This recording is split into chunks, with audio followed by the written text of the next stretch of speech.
हरि ओम नमो नमः। हम समास पढ़ा रहे हैं सिद्धांत कौमुदी का। इस समय द्वंद्व समास चल रहा, द्वंद्व समासा। द्वंद्व समास आज से चले। अव्ययीभाव तत्पुरुष बहुव्रीहि हो गए, द्वंद्व आज से चले। अथ द्वंद्व समास प्रकरण। द्वंद्व माने होता है युद्ध। और युद्ध जो होता है वो कब होता है? जब एक दुर्बल रहे और एक बलवान रहे, तब होगा युद्ध। आए खाली से तुम युद्ध करोगे? नहीं करोगे, पता है मार खाएंगे। क्या है, भागेगा दूरी से। युद्ध तब होता है, द्वंद्व तब होता है जब दोनों क्या होते हैं? बलवान होते हैं। इसका मतलब है कि द्वंद्व जहाँ होता है वहाँ दोनों क्या होते हैं? बलवान होते हैं। बलवान ना भी हो तब भी अपने आप को बलवान मानता है, तभी होता है। बलवत्वाभास होता है तभी द्वंद्व होता है। क्या कई बार क्या होता है कि कोई कुछ नशा वशा कर लिया, अब वो भले कमज़ोर है, कुछ है नहीं, लेकिन बलवान से भिड़ जाता है। क्यों? क्योंकि वो पी लिया, कुछ आनंद लिया है, तो उसको बलवत्व का आभास है कि मैं क्या हूँ, इससे कम नहीं हूँ। इसलिए कुल मिलाकर के कहने का तात्पर्य यही है कि द्वंद्व जो होता है वो समान में होता है। दोनों बलशाली होते तभी होता है, दोनों समान बल वाले होते हैं तभी होते हैं। इसका मतलब है कि द्वंद्व समास में उभय पदार्थ प्रधान होते हैं। समझे कि उसी तरह है द्वंद्व में क्या होते हैं? उभय पदार्थ प्रधान होता है। ऐसा नहीं कि एक पदार्थ प्रधान एक पदार्थ अप्रधान, उभय पदार्थ प्रधानो द्वंद्व। इसीलिए कहा, लक्षण इसका है कि उभय पदार्थ प्रधानो द्वंद्व। जो उभय पदार्थ प्रधान होता है वही द्वंद्व होता है। ठीक है ना भैया? सूत्र है चार्थे द्वंद्व। द्वंद्व समास करने वाला सूत्र है चार्थे द्वंद्व। चस्य अर्थः चार्थः और तस्मिन् चार्थे। चा का जो अर्थ उसी अर्थ, उस अर्थ में। और यहाँ अनेकम अन्य पदार्थ अनेकम आ जाता है, सुबंतम भी आ जाता है, सुपा नहीं आता है, ध्यान रखिएगा। तो अर्थ होगा अनेकम सुबंतम समस्यते। अब कहा अनेकम सुबंतम समस्यते, तो ये तो बहुव्रीहि समास भी करता है, अनेकम अन्य पदार्थे भी। इसमें क्या भेद है? तो इसमें कहा चार्थे, इसी लिखा है सूत्र में। क्या है? चार्थे। तो मतलब चार्थ में वर्तमान जो अनेकम सुबंतम, चार्थे वर्तमानम अनेकम सुबंतम, है कि नहीं? समस्यते सचा द्वंद्वहा, है कि नहीं? सचा द्वंद्व। इसीलिए देखो वृत्ति में लिखा कि अनेकम सुबंतम चार्थे वर्तमानम वा समस्यते सचा द्वंद्वहा। विभाषाधिकार आ ही रहा। इसलिए चार्थे वर्तमानम अनेकम सुबंतम, अनेकम प्रथमांतम सुबंतम, और प्रथमांत का ही होता है भैया। तो चार्थे अनेकम सुबंतम, अनेकम सुबंतम चार्थे वर्तमानम वा समस्यते सा द्वंद्वहा। ठीक है ना? आगे का भैया चार्थ कितने होते हैं? चा का अर्थ क्या होता है? तो आप अव्यय गण में पढ़े भी हैं कि चा के जो है चार अर्थ होते हैं। चादी गण में पढ़ के आ गए हैं अव्यय प्रकरण में। कौन कौन है? तो आप वहीं पर पढ़े हैं, वहीं पर लिखा हुआ है, बताया था मैं। समुच्चय, अन्वाचय, इतरेतर योग, समाहार, ये चार जो है क्या होते हैं? चा के अर्थ होते हैं। इस तरह से चार से जो है इतने होते हैं। क्या का भैया? समुच्चय किसको कहते हैं, अन्वाचय किसे कहते हैं, इतरेतर योग किसे को कहते हैं, और समाहार किसे कहते हैं? तो सबका लक्षण आगे बताने जा रहे हैं। कहा समुच्चय का लक्षण बताने जा रहे हैं कि समुच्चय से अर्थ क्या है भैया। एक जरूर चीज़ ध्यान रखिएगा कि अंतिम के जो दो चार्थ हैं, यानी कि इतरेतर योग और समाहार, इन्हीं अर्थों में वर्तमान जो अनेक सुबंत रहते हैं उन्हीं का समास होता है। इतरेतर समुच्चय और अन्वाचय अर्थ में वर्तमान जो अनेक प्रथमांत रहते हैं, सुबंत रहते हैं, उनका क्या नहीं होता है? उन सुबंतों का समास नहीं होता है। इसका क्या रखिएगा, ध्यान रखिएगा। आगे ग्रंथकार स्वयं लिखेंगे, हैं भैया।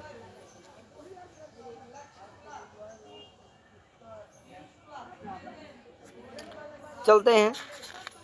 समुच्चय निर्वक्ति, परस्पर निरपेक्षस्य अनेकस्य एकस्मिन् अन्वयः समुच्चयः।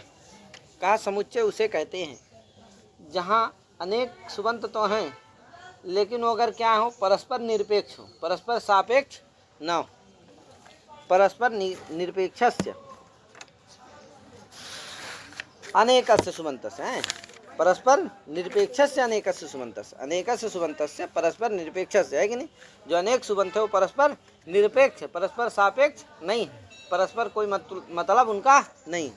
तो परस्पर निरपेक्षस्य अनेकस्य सुबन्तस्य एकस्मिन् अन्वयः समुच्चयः। परस्पर निरपेक्ष जो अनेक सुबंत है उनका अगर एक जगह कहीं अन्वय हो, एक में क्रिया आदि में अन्वय हो, एक क्रिया में अन्वय हो, तो क्या होता है, समुच्चय होता है। ठीक है ना भैया, वहाँ समुच्चय चार्ज होता है। देखो, एकस्मिन् क्रियापदे आवृत्ते एकस्य असमस्यमान पदस्य प्रथमम् अन्वयः तदनन्तरम् अन्यस्य अन्वयो यत्र तत्र समुच्चयः चार्थः है कि नहीं। जैसे ईश्वरं गुरुं च भजस्व, अत्र च शब्दयोगात् गुरोः ईश्वर सापेक्षं न तु सापेक्षत्वं, न तु ईश्वरस्य गुरु सापेक्षत्वं, तस्य चकार योगाभावात्। अतएव अत्र एक एव च शब्दः प्रयुज्यते। एवञ्च ईश्वरं च भजस्व गुरुं च भजस्व इति वाक्यद्वयं पर्यवस्यति। ये बालमोहनकार ने लिखा, बड़ा अच्छा लिखा है। मतलब इसका ये है कि एकस्मिन् क्रियापदे आवृत्ति, एक क्रियापद का जहाँ प्रयोग होता है वहाँ पर उस क्रियापद का क्या कर देते हैं, आवृत्ति कर देते हैं।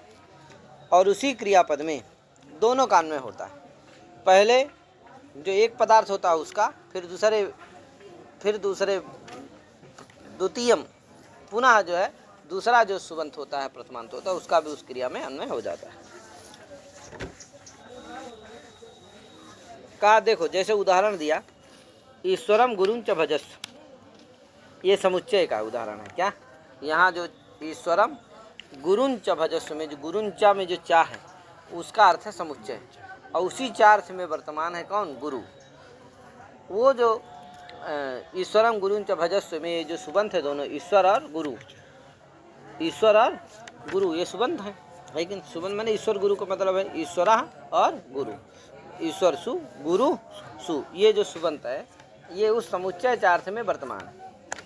अब कहा समुच्चय चार्थ में वर्तमान है, समुच्चय चार्थ का मतलब क्या है, का अने परस्पर निरपेक्ष से, परस्पर निरपेक्ष जो ईश्वर और गुरु है, ईश्वर और गुरु जो परस्पर निरपेक्ष हैं उनका क्या हो रहा, कहाँ में हो रहा है, एक क्रिया अनेकस्य सुबंत से एकस्मिन् अन्वयः, मतलब भजन क्रियायाम अन्वय। कोई कहा देवदत्त से कि हे देवदत्त, ईश्वर और गुरु का भजन करो, ईश्वर और गुरु का भजन करो। तो ईश्वर गुरु का परस्पर में अन्वय नहीं है कुछ भी प्रकार का। क्या, ईश्वर न गुरु की अपेक्षा कर रहा है, न गुरु ईश्वर की, अभी तो वे दोनों निरपेक्ष होकर के कहाँ अन्वय रहे, एक क्रिया में अन्वय रहे, कहाँ, भजन क्रिया में। इसलिए क्या है, परस्पर निरपेक्ष से अनेकस्य सुबन्तस्य ईश्वर गुरु पदार्थयोः किं भवति, एकस्मिन् अर्थात एक क्रियायां भजन क्रियायां उभयोः अन्वयः भवति, है कि नहीं। तस्मात् किम् अस्ति अत्र समुच्चय रूपः चार्थः वर्तते, है कि नहीं। अब यहाँ समास नहीं होता, क्यों नहीं होता, क्योंकि दोनों परस्पर निरपेक्ष हैं। क्या नहीं है, सापेक्ष नहीं है। असापेक्ष नहीं तो समर्थ नहीं, सामर्थ्य नहीं। जब एक दूसरे का परस्पर में अन्वय ही नहीं हो रहा है तो परस्परान्वितम सामर्थ्यम, परस्परान्वित ही नहीं है इसलिए क्या नहीं है, सामर्थ्य नहीं है। सामर्थ्य नहीं इसलिए क्या नहीं होगा, समास नहीं होगा। ठीक है ना, तो समुच्चय में समास नहीं होता। कुछ इसमें लिखा, बालमोहनकार ने लिखा कि तत्र ही च शब्द योगात गुरो ईश्वर सापेक्षम। कहा देखो, च शब्द का योग कहाँ है, ईश्वरम गुरुं च भजस्व। च शब्द का प्रयोग किसके साथ है, गुरु के साथ। तो गुरु सापेक्ष हो सकता है किसके साथ, गुरु ईश्वर के साथ, लेकिन ईश्वर गुरु के प्रति सापेक्ष नहीं है, इसीलिए क्या नहीं होगा, समास नहीं होगा, है कि नहीं। और वस्तुतः यहाँ सापेक्ष की बात ही नहीं है, क्योंकि परस्पर में उनका कोई अन्वय नहीं, निराकांक्ष होकर के वो कहाँ अन्वय हो रहे हैं, भजन क्रिया में अन्वय रहे हैं। क्योंकि कहा गया है देवदत्त को कि हे देवदत्त, ईश्वर और गुरु दोनों को भजो। तो देवदत्त क्या करता है, ईश्वर और गुरु को भजता है। यहाँ ईश्वर और गुरु परस्पर में न स्वस्वामी भाव, न पूज्य पूजक भाव इत्यादि संबंध से अन्वय नहीं हो रहे हैं। नहीं तो अगर गुरु अगर सापेक्ष हो जाएगा तो ईश्वर तो क्या हो जाएगा, ईश्वर है अपने भक्त के प्रति, वो भी क्यों नहीं होगा क्या। तो उसका मतलब यही है तात्पर्य कि परस्पर निरपेक्ष होकर के, क्योंकि देवदत्त को कहा गया कि तुम क्या करो, ईश्वर और गुरु दोनों को भजो, तो देवदत्त क्या कर रहा, दोनों को भज रहा, उसमें ईश्वर और गुरु का परस्पर में कोई अन्वय नहीं है, इसलिए परस्पर अन्वयत्व यहाँ सामर्थ्य नहीं, सामर्थ्य नहीं, इसलिए समास नहीं होता, समुच्चय में ध्यान रखना। इसी तरह से अन्वाचय में भी नहीं होता, वहाँ भी आगे बताने वाले हैं। ठीक है भैया, अब आगे चलते हैं। कहा भैया अन्वाचय किसे कहते हैं, कहा अन्य तरह से आनुषंगिकत्वेन अन्वाचय, अन्य तरह से आनुषंगिकत्वे अन्वाचय। कहा अन्यतर यदि आनुषंगिक हो, दो जहाँ सुबंत हो, अनेक सुबंत हो, उनमें अन्यतर जहाँ दो हो उनमें से कोई अन्यतर माने एक क्या हो, आनुषंगिक हो, माने गौणतया क्रिया में अन्वय हो, तो क्या होता है वहाँ अन्वाचय होता है, समझे कि नहीं। जहाँ अनेक सुबंत रहे या जहाँ दो सुबंत रहे, अन्यतर का प्रयोग दो के लिए होता है। जहाँ दो रहे सुबंत, उनमें से किसी एक का गौणतया क्रिया में यदि अन्वय हो तो क्या होता हो, अन्वाचय वहाँ अर्थ रहता है। जैसे भिक्षाम अट गाम चान, अब यहाँ देखो भिक्षाम अट गाम चान है, किसी ब्रह्मचारी से कहे गुरु जी कि जाओ भिक्षाम अट, भिक्षा क्या करो, मांग लाओ, है कि नहीं। अब गया भिक्षा मांग रहा था, क्या भिक्षा मांग लेना, रास्ते में गैया मिले तो उसको भी लेते आना, क्या भिक्षा मांग लेना, फिर आते समय यदि रास्ते में क्या मिल जाए लेते आना। अब बताओ यहाँ प्रधान कौन है, भिक्षा, तो भिक्षा का ही प्रधान कहाँ अन्वय हो रहा है, अटनक क्रिया में अन्वय हो रहा है। जो गो का अनेक क्रिया में अन्वय हो रहा है वो प्रधानतया नहीं है, क्या है, गौणतया, समझे कि नहीं।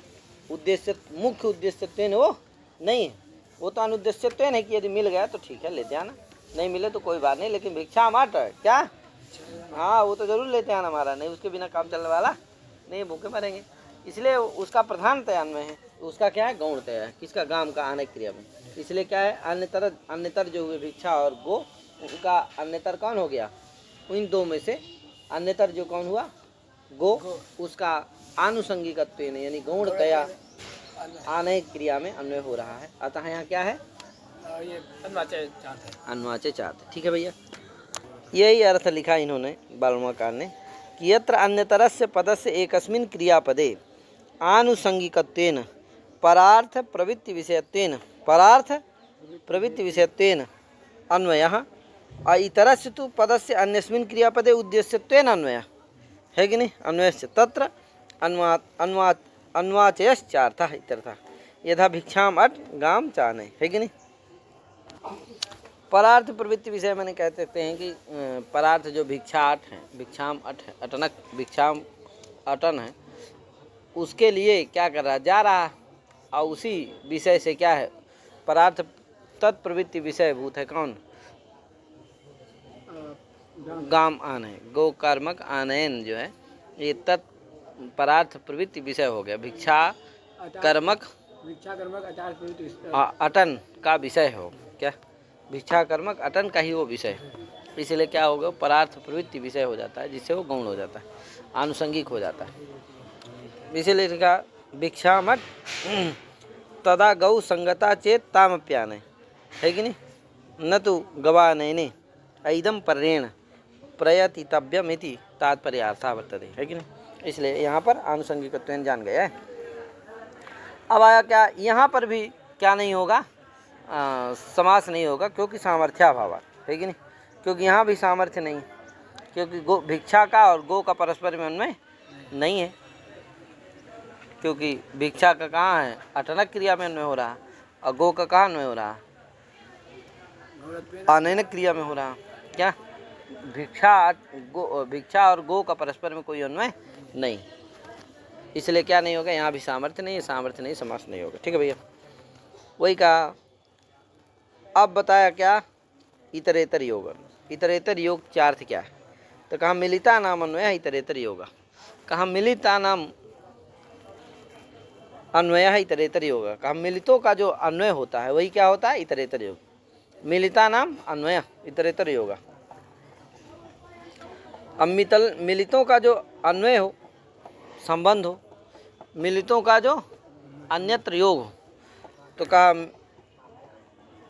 वही है, जैसे दिया उदाहरण क्या है, धवश्च खदिरश्चिति धव खदिरो। यहाँ धव और खदिर दोनों मिलित का कहाँ अन्वय हो रहा है, छिंदी इत्यादि क्रिया में अन्वय हो रहा है। धव खदिरो छिंदी, तो धव खदिर ये मिलित हैं, इनका क्या हो रहा है, छेदन क्रिया में मिलित रूप से अन्वय हो रहा है। धव का छेदन में हो रहा है, खदिर का छेदन में हो रहा है, ऐसी बात नहीं है। धव खदिर इन मिलित का क्या हो रहा है, छेदन क्रियायाम अन्वय भवति, है कि नहीं। तस्मात् तत्र सामर्थ्यम अस्ति भवति समासोपि भवति।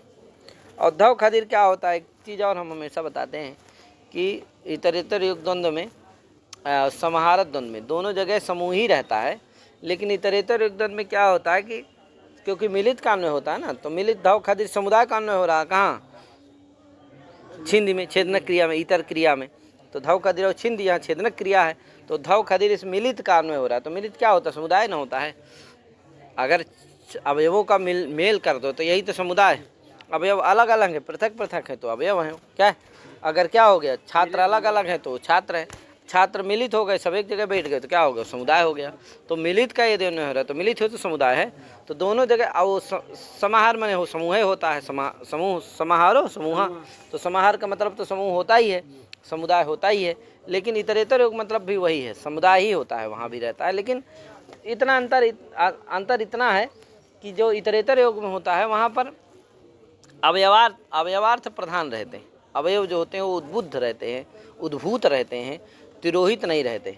और समुदाय जो होता है वो तिरोहित होता है। तो अवयव क्या होते हैं, द्विबहुत होते हैं, या तो द्विट होंगे या तो बहुत होंगे, तो द्विवचन बहुवचन हो जाता है इतरेतर योग द्वंद्व समास में। और समाहार द्वंद्व समास में क्या होता है कि समुदाय ही प्रधान रहता है, अवयव जो होते हैं वो तिरोहित होते हैं, गौण होते हैं, अप्रधान होता है। तो अब समुदाय प्रधान होता है, और समुदाय कैसे होता है, एक ही होता है। अनेक छात्रों का समुदाय, अनेक छात्रों का अनेक छात्र जो अवयव हैं उनका एक समुदाय बनेगा, तो समुदाय तो एक ही रहेगा, अवयव भले उसके अनेक रहे। तो अब समुदाय ही जब प्रधान है तो समुदाय तो एक है, इसीलिए एक वचन होता है, और नपुंसकलिंग हो जाता है, वो अलग बात है, ठीक है ना भैया। तो इसका ध्यान रखिएगा, समाहार द्वंद्व समास में क्या होता है, एक वचन होता है, और इतरेतर द्वंद्व समास में द्विवचन या बहुवचन होता है। वही देखो लिखा, मिलिता नाम अन्वय है इतरेतर योगा। परस्परापेक्षिता नाम समुदिता नाम एकस्मिन् क्रियापदे अन्वयो यत्र तत्र इतरेतर योगः परस्पर साहचर्यचार्थः प्रत्येतव्यः इत्यर्थः इति बालमणकारेण उक्तम् है। यथा धवश्च खदिरश्च धव खदिरौ इत्यत्र अत्र परस्पर साहित्य सूचना चकारद्वय प्रयोग, समझे कि चकारत परस्पर साहित्य का, जहाँ पर मिलित रूप से कहाँ अन्वय हो, परस्पर साहित्य समुचितों का जहाँ एक क्रिया में अन्वय होता है वहाँ इतरेतर द्वंद्व होता है, एक में अन्वय होता है कि नहीं। परस्परापेक्षिता नाम, परस्पर जो अपेक्षित हैं धव और खदिर, उनका समुदिता नाम जो समुदित हैं, मिलित हैं धव और खदिर, इनका क्या होता है, समुचित जो धव और खदिर, समुचित जो धव और खदिर, धव खदिर उनका कहाँ में होता है, छेदनक क्रिया में होता है। तो इसलिए परस्पर अपेक्षिता नाम समुदिता नाम एकस्मिन् क्रियापदे छेदनक क्रियापदे अन्वयो यत्र भवति तत्र इतरेतर योग द्वंद्व भवति, है कि नहीं। तो दोनों का साहित्य सूचन करने के लिए धव और खदिर दोनों सहित हैं, साहित्य हैं, दोनों का अन्वय हो रहा है, इसी का बताने के लिए क्या किया जाता है, इसमें दो चार्थ का प्रयोग किया, दो चा का प्रयोग किया जाता है, धवश्च खदिरश्च, है कि नहीं। धव समुचित खदिर, खदिर समुचित धव।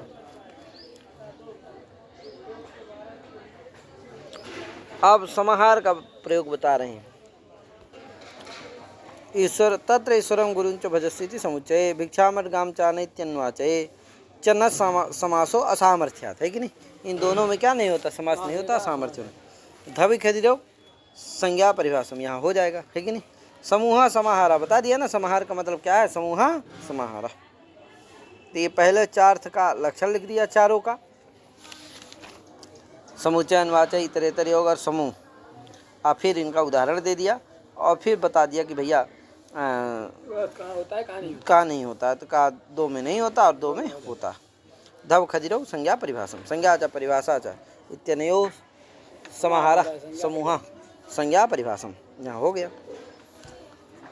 संज्ञा च परिभाषा, संज्ञा परिभाषा, संज्ञासु परिभाषा सु, और समाहार समास है, और सु का लुक हो गया प्रातिपदिक संज्ञा, सु का लुक हो करके संज्ञा परिभाषा बन जाएगा।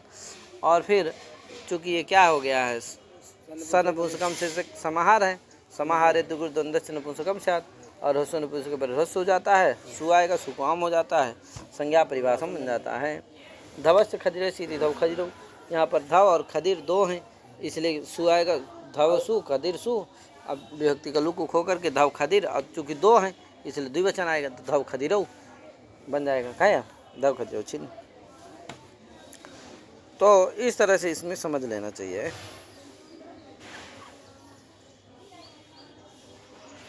इतरेतर योग और समाहार जो होते हैं वो परस्पर साहित्य सत्वात् समासो भवति, है कि नहीं।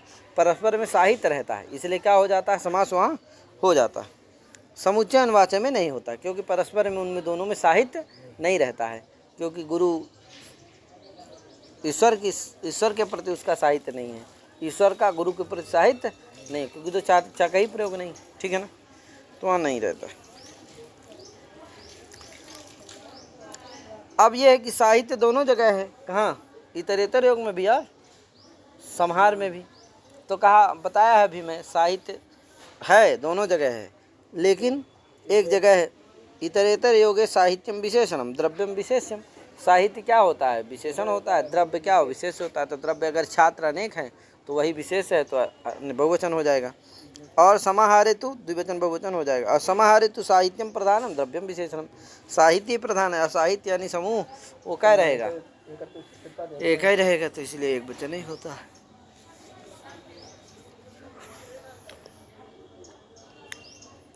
कहा ये बताइए कि नीलोत्पलम में भी तो साहित्य है। नीलन चतुरुत्पलम नीलोत्पलम, क्या नीलन चतुरुत्पलम नीलोत्पलम, नीलन चतुष्फलम नीलोत्पलम, यहाँ पर भी चकार अंतर्भाव के द्वारा समाहार वो होता है, विशेषण विशेषण से सूत्र से समास का है, कर्मधारय समास। तो वहाँ क्यों नहीं होता भैया, क्या चार से द्वंद्व समास क्यों नहीं हो जाता है। कहा भैया वो जो विशेषणम विशेषण बहुलम सूत्र है वो समानाधिकरण, उसमें अधिकार आता है, तो जिससे क्या होता है, समानाधिकरण ही जो प्रथमांत होते हैं, सुबंत होते हैं, उन्हीं का वो क्या करेगा, तत्पुरुष समास करेगा, विशेषण समास करेगा, और ये द्वंद्व भी प्राप्त रहेगा। लेकिन वो विशेष विहित होने के कारण क्या कर देगा, बाध देगा, है कि नहीं। वही देखो लिखा, विशेषणम विशेषण इति सामानाधिकरणे विहितया तत्पुरुष संज्ञया द्वंद्व संज्ञायाः बाधात्, है कि नहीं। तस्यास्तु असामानाधिकरणे सावकाशत्वात्, है कि नहीं। और सामानाधिकरण्या भाव व्याख्यान तो प्रमाण प्रमेय इत्यादा अभी नीलोत्पलादौ अपि द्वंद्वे इष्टापत्ति रेव, है कि नहीं। अगर सामानाधिकरण की व्याख्या नहीं रहेगी तो वहाँ पर द्वंद्व हो जाएगा, क्या प्रमाण प्रमेय संशय प्रयोजन दृष्टांत सिद्धांत अवयव तर्क इत्यादि में जैसे द्वंद्व समास हो जाता है, उसी तरह से ये न्याय सूत्र में जैसे समास हो जाता है, लास्ट में निग्रह स्थानानि ये आता है, तो वहाँ क्या हुआ है। हाँ चलते हैं आगे।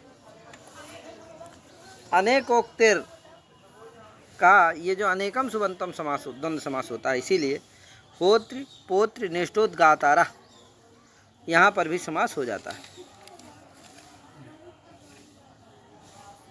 क्यों, होत्र पोत्र निष्ठोद्गातारा हमें क्या हुआ है, होता च पोता च निष्ठा च उद्गाता च, ऐसा विग्रह करना है।